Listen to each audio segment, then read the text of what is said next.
Matapos lumapit ang batang lalaki sa kanila, ay hindi nagtagal, kinain ni Chungpang ang lahat ng ibinigay na candy ni Taekyang. Nang ito ay kanyang maubos, kaagad na humingi pa ito ng karagdagang candy, subalit ayaw ibigay ni Mujin ang kanyang natitirang candy, ngunit siya ay pinagsabihan ni Taekyang na ito ay kanyang ibigay na kung ayaw niyang mamatay ng mas maaga. Habang nag-iisip si Mujin sa pagbigay ng kanyang candy, ay agad na mabilis nitong kinuha ni Chungpang, kung saan siya ay nagpapasalamat sa kanila. Nagulat naman ang dalawa sa taglay na bilis ng kamay ng batang lalaki, bamulong naman si Mujin sa kanya na tila ay hindi siya isang pangkaraniwan na batang palaboy. Nagtataka si Taekyang na nagsabi na wala pa siyang narinig na isa pang batang eksperto sa Shanxi maliban na lamang kay Mukyang. Wika pa niya na mukhang magkasing edad lamang sila nito. Matapos niyang ubusin ang lahat ng ibinigay sa kanyang candy, napaisip ang bida kung saan kaya nanggaling ang batang ito. Kaagad namang sinabi ni Taekyang sa bata na mukhang masayado yata siyang nagugutom. Sumagot naman si Chungpang sa kanya na siya ay nagugutom buong araw dahil nawala ang kanyang pamasahe. Gayunpaman, sinabi niyang masaya siya sa karanasan na ito. Iniisip naman ng bida na bakit ang isang katulad niyang bata ay makapagsabi na masaya pa rin kahit siya ay nawalan na ng pera. Kaya napawika ang bida na mukhang mayroong pagkakamali sa kanyang utak. Kaagad namang nanghingi ang batang lalaki ng paumanhin sa kanila dahil sa huli niyang pagpapakilala, dito ay kanyang sinambit na siya ay si Chungpang. Nang ipakilala ni Taekyang ang kanyang sarili, inaasahan niyang narinig na ni Chungpang ang kanyang pangalan, ngunit humiling ito ng isa pang pabor. Kung saan sinabi niya sa bida na gusto niyang pakainin siya ng isa pang pagkain. Pumayag naman ang bida sa kanyang hiling, kung saan sila ay pumunta sa Honghua Inn. Nagtanong naman ang waiter sa kanilang gustong orderin. Sa una, sinabi ni Taekyang kay Chungpang na umorder ng kahit anong gusto niya, pero tumanggi si Chungpang dahil siya ay nahihiya dito. Hanggang sa igiit ni Taekyang na ayos lang sa kanila na siya ay mag-order ng kahit na ano. Sa huli, sinabi ni Chungpang sa waiter na bigyan siya ng lahat ng meron sila ngayon. Nagulat naman sina Taekyang at Mujin sa biglaan na pag-order nito ng marami. Ilang sandali, naubos niya ang lahat ng mga pagkain na kanyang in-order na halos wala man lang may natira sa mga ito. Bamulong naman ng mahina si Mujin sa bida na ang hayop na ito ay hindi isang karaniwang pulubi, kaya napatanong si Mujin kung maaari ba na siya ay isang expert na nanggaling sa sekta ng mga pulubi. Habang ang bida ay hindi sumagot sa naging pahayag ni Mujin at abala na nakatitig sa kanya. Naisip ni Taekyang na kung talagang galing siya sa sekta ng mga pulubi, may access siya sa mga impormasyon sa buong mundo. Wika pa sa kanyang isip na dapat sana alam nito kanina ang kanyang pangalan ng ito ay kanyang banggitin. Ngunit wala man lang siya naging reaksyon ng ito ay kanyang narinig. Sapagkat silang dalawa ay kabilang sa mga matutuwid na pangkat, at walang dahilan para magpanggap na hindi siya kilala nito ngayon. Iniisip rin ng bida na tiyak na nanggaling siya sa isang kilalang angkan. Kaya siya ay napawika na kung alin kaya sa mga yun siya ay nanggaling. Matapos niyang maubos sa kanilang harapan ang pagkain, kaagad siyang nagsalita nang hindi pa niya kailanman natikman ang alinman sa mga pagkain ito. Wika pa niya na sino ang mag-aakala na ipapakita niya ang kanyang hindi kaaya-ayang itsura sa harap ng kanyang mga tagapagligtas. Dagdag pa niya na sana ay hindi siya sumobra sa pag-order ng marami. Nag-isip naman sina Mujin at Taekyang na siya ay talagang sumobra sa kanyang mga pagkain at hindi ito normal. Subalit, sumagot si Taekyang ng ayos lang, dahil ginagawa niya rin ito paminsan-minsan. Inihayag naman ng bida nang sinabi niyang hindi pa niya natitikman ang mga pagkain ito, sa tingin niya ay hindi siya kumakain ng madudulas na pagkain. Sumagot si Chungpang na hindi naman sa hindi siya kumakain ng ganito, kundi hindi niya lamang kayang kainin ang mga ito. Wika pa niya na kung alam niya lang sana na may ganitong kasarap na pagkain, bumaba sana siya ng bundok ng mas maaga pa. Nang marinig nito ni Taekyang kaagad niyang sinambit kay Chungpang na kung ganoon ikaw pala ay nanggaling sa bundok. Kaya napawika ang bida na marahil siya ay nahihirapan na tumira doon. Sumagot naman si Chungpang na hindi naman, sapagkat sobrang saya naman doon. Maganda rin ang mga tanawin doon at may mga pagkain pa. Wika pa niya na ang lolo niya ay namuhay rin doon ng mag-isa sa buong buhay niya. Habang sila ay nag-uusap, kaagad napansin ni Chungpang ang isang alak na ibinigay ng isang waitress sa lalaki, kung saan napatanong ito sa bida kung pwede rin ba siya mag-order ng alak. Sapagkat gusto niya rin sana itong subukan, dahil hindi pa siya nakakatikim nito. Napagtanto naman ng bida na tila marami pang mga bagay na hindi natitikman ng bastardong bata na ito. Kaya sinabihan siya ni Taekyang na siya ay mag-order pa ng kahit na anong gusto niya, na agad namang pinasalamatan ni Chungpang. Hindi nagtagal, sinabi ni Chungpang na ito pala ang feeling kapag ikaw ay nalalasing.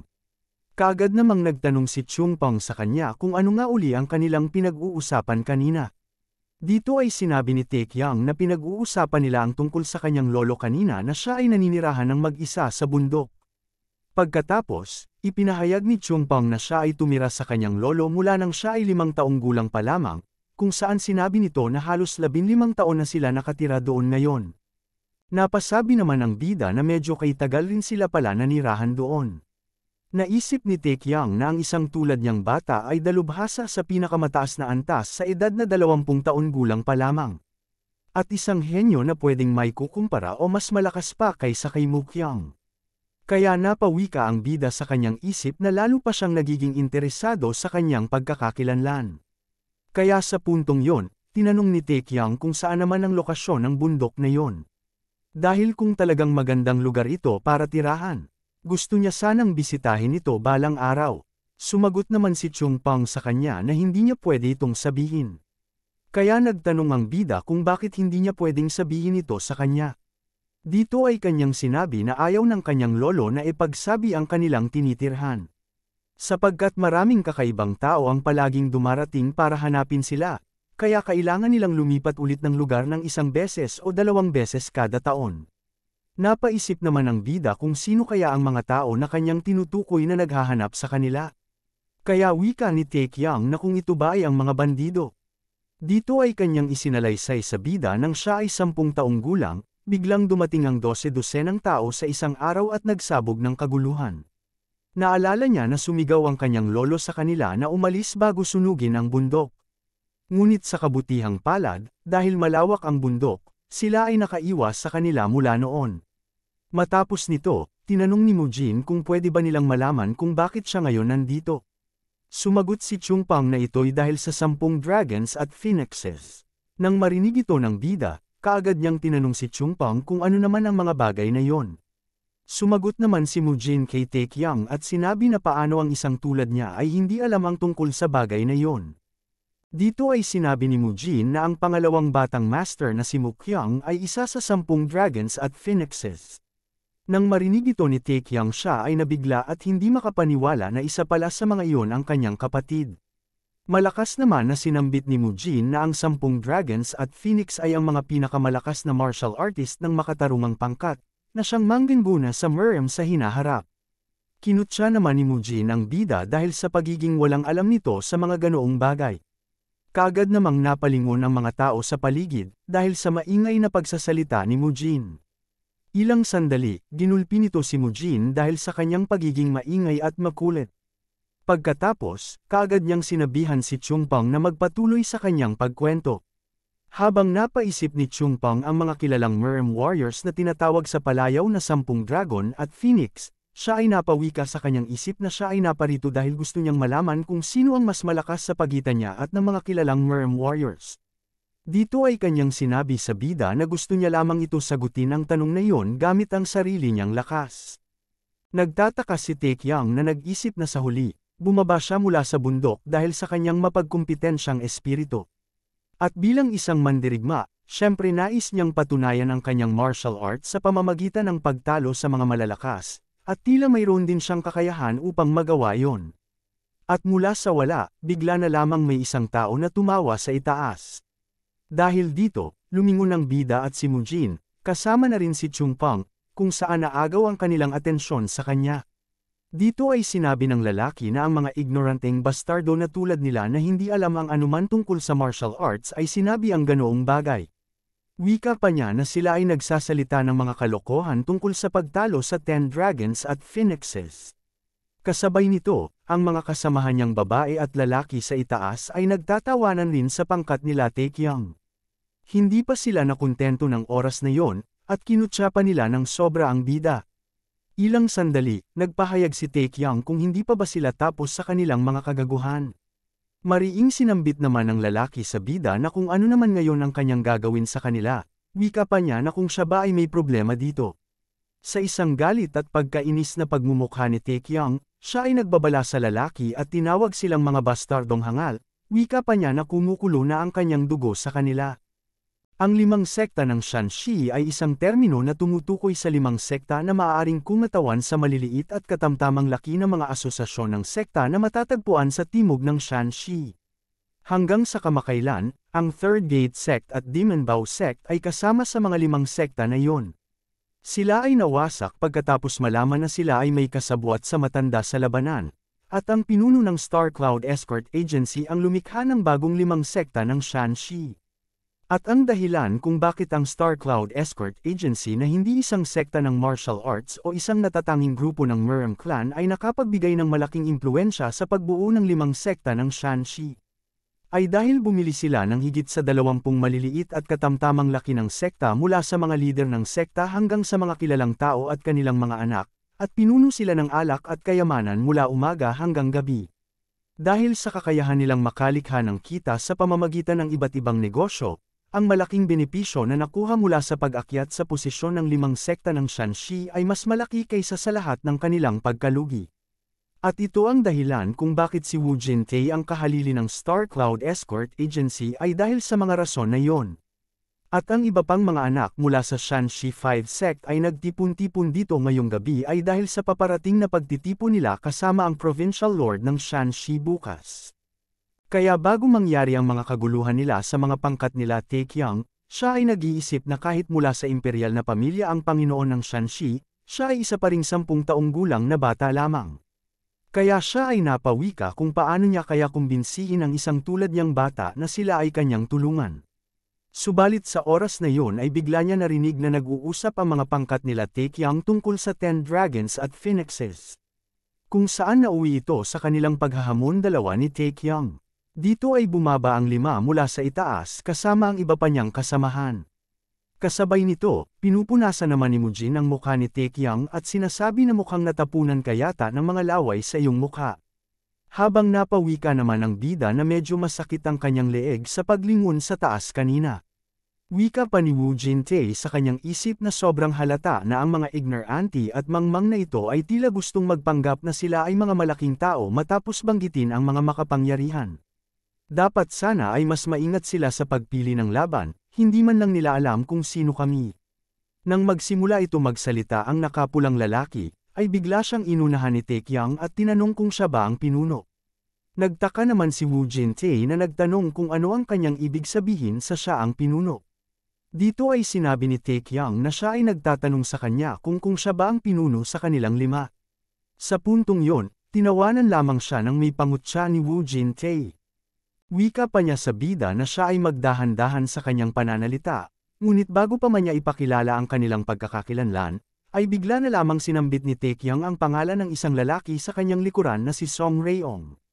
Pati na rin ang lalaki na si Chon Woo na nagbigay gulat sa kanya, kasama na rin sa kanyang binanggit ang 2 babae na si Nam Yung Hwa at si So Hai.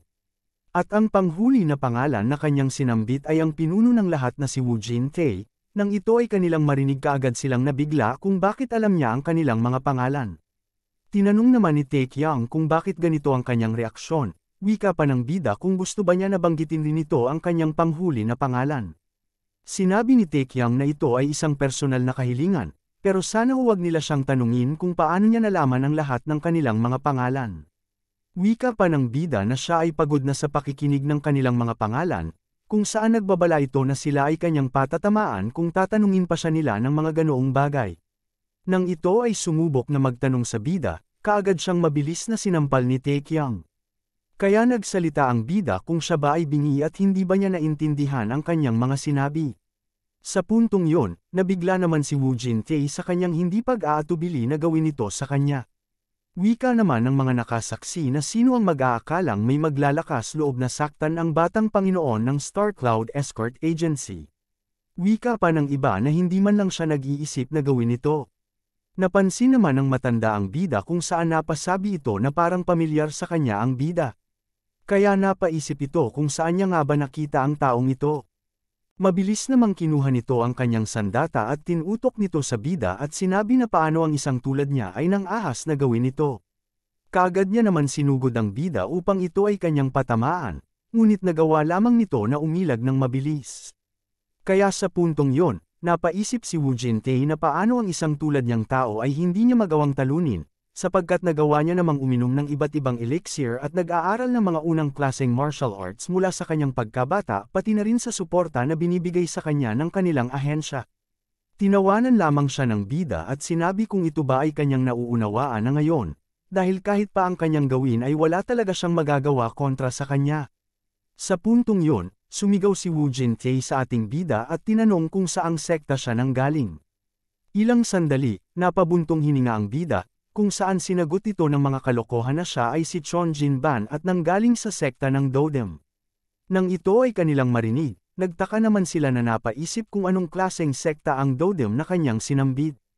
Kaya tumingin ito sa kanyang mga kasamahan, kung saan sabay ang mga ito nagsabi na hindi rin nila alam ang sektang ito.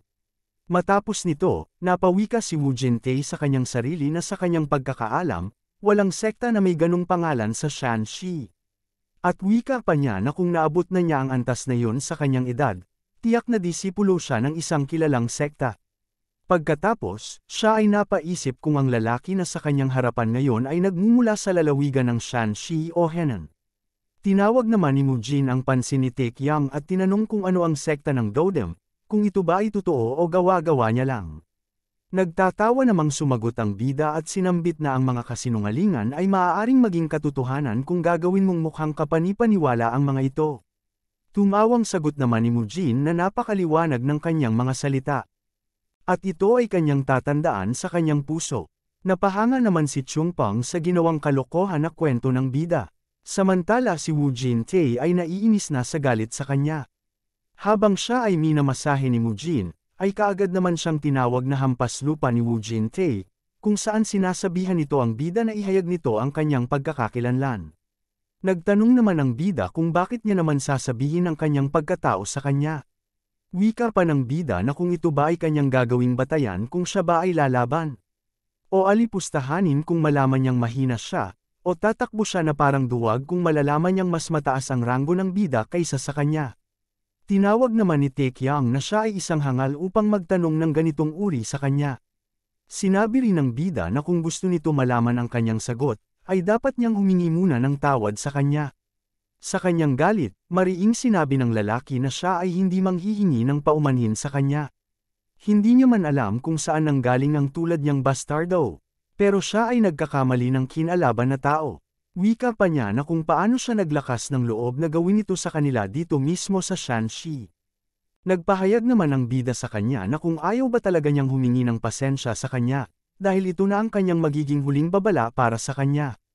Nang siya ay sumubok ulit na magsigaw sa bida, ay kaagad siyang sinugod ni Tae Kyung, kung saan siya ay tumalsik sa paisang suntok ng bida. Kasabay nito ang mga kasamahan ng lalaki ay nagulat sa biglaan na pagkilos ni Tae Kyung. Dito ay nakaramdam sila ng takot at pagkabahala. Subalit, naglakas pa rin sila ng loob na lumapit sa bida, upang siya ay kanilang atakehin. Sa puntong yon, unting-unti nilang nilabas ang kanilang matutulis na mga sandata. Nang bigla, ang isang matandang lalaki ay nagpahayag na ito ay kanyang naalala na, dahil ang batang lalaki na sa kanilang harapan ngayon ay ang Sleeping Dragon ng Shanxi. Nagkagulo naman ang lahat kung ito ba ay ang kilalang bata na nanggaling sa pamilya Jin ng Taiyuan, wika pa nila na hindi na nakapagtataka kung paano niya napasuko agad ang batang Panginoon ng Star Cloud Escort Agency. Kaya talagang karapat-dapat siya sa kanyang reputasyon sa kabila ng kanyang murang edad. Nang marinig ito ng mga kasamahan ni Wu Jintei, ay agad silang napahinto ng oras na yon. Kung saan sinabi nila sa kanilang mga sarili na sila ay nasa masamang sitwasyon ngayon, wika pa ng iba na ito ay katapusan na nila. Bigla namang lumapit si Mujin, upang sundutin ang likurang bahagi ng isang lalaki. Kung saan sila ay nagpapawis na lumingon sa kanya. Dito ay nakatayo si Mujin at tinawag ang kanilang pansin habang ito ay nakangiti. Nagsalita si Mujin sa kanila na kung nais nilang panatilihin ang kanilang mga kahabag-habag na buhay, ay dapat na sumunod sila sa kanyang mga utos at sasabihin. Ilang sandali, ang pagmumukha ni Wu Jintei ay napuno ng mga pasak, kung saan lamubo ang buong parte ng kanyang pisngi. Lumapit naman si Tae Kyung kay Wu Jintei kung saan sinabi nito na kung paano ang isang tulad niyang tao ay madali mawala ng malay sa ganoong pag-atake lamang. Kaya nagwika ang bida na siya ay nakakahiya at walang silbi, sapagkat kakasimula pa lamang ng kanyang pag-warm up. Nang lumingon ang bida upang tawagin ang mga susunod nitong kakalabanin, ay bigla niyang napansin na ang mga ito ay nakayuko sa harap ng sahig kung saan nakaharap ito kay Mujin. Bigla namang na-excite si Chungpang sa kanyang nasaksihan. Kaagad namang nagtanong si Taekyang kung ano ang kanilang mga pinaggagawa. Dahil dito, lumingon si Taekyang kay Mujin at tinawag siyang hangal, wika pa niya na kung siya ba ang may gawa nito. Sinambit naman ni Mujin sa bida na siya ang nag-utos sa kanila na gawin ito. Tumingin ng seryoso si Taekyang kay Mujin na nagbigay bahala kay Mujin. Subalit, kaagad na tumawa ng malakas si Taekyang sa harapan ni Mujin, kung saan sabay silang humalakhak ng todo, wika pa ni Taekyang na mukhang natututo na rin si Mujin sa kanya. Sinabi rin ni Taekyang sa kanya na maganda ang kanyang ginawa. Sa puntong yun, nagtanong si Mujin kung ano na ngayon ang kanilang gagawin sa kanila. Sumagot naman si Taekyang na dahil voluntaryo silang sumuko, ay magbigay na lamang siya ng kaunting disiplina sa kanila. Kung saan hiningi nito kay Mujin ang takip ng sandata, wika pa ni Taekyang na sila ay kanyang bibigyan ng 10 hampas sa bawat isa sa kanila. Habang pinaghahampas ni Taekyang ang mga ito, ay bigla na lamang tinawag ni Chungpang ang kanyang atensyon. Dito ay sinabi rin ng bata na hindi pa niya nagagawa ito noon. Kaya ito ay gusto niya rin subukan ng manghampas ng mga ulo nila. Kaya humiling ito sa bida kung pwede ba niyang paluin ang susunod na tao sa kanila. Sa puntong yon, naisip ni Taekyang na ngayon pa lamang siya nakakita ng ganitong tao na may parehong pag-uugali sa kanya. Sa puntong yon, pinagbigyan siya ng bida at sinabihan na pwede niyang gawin ang kanyang gusto.